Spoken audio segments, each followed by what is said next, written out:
meters. The woman looked at him and said that it might be better to build it somewhere else. The guy smiled. They walked forward. The hero smiled and said that they agreed that the vault would be built on his territory, and the mermaids would have unlimited access to it. Cool, he sorted everything out, didn't he? He really doesn't want to bring such a big danger to the mermaid kingdom. The knight narrowed his eyes when he said that he didn't lie at all, he only spoke the pure truth. Lloyd looked grimly ahead and said that even if it wasn't from the heart. The blue-haired one exhaled. He asked what, is he judging him again? He smiled and said no. In the end, everyone was happy, so everything is for the best, right?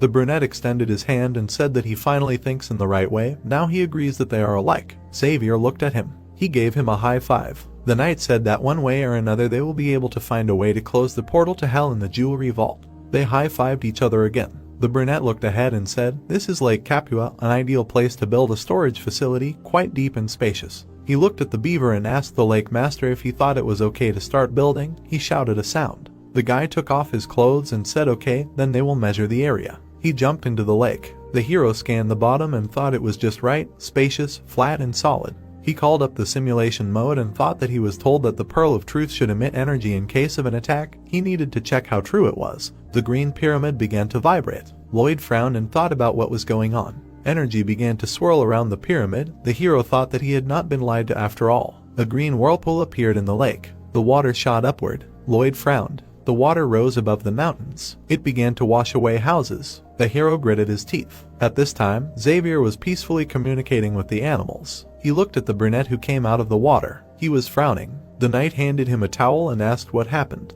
The guy screamed and asked when he would retire in peace. He went ahead and said that he was free for now. He had a lot to think about. Lloyd got dressed. Xavier exhaled and thought that he did not want to argue and it was better to leave him alone. The knight walked around the city. He looked around and thought that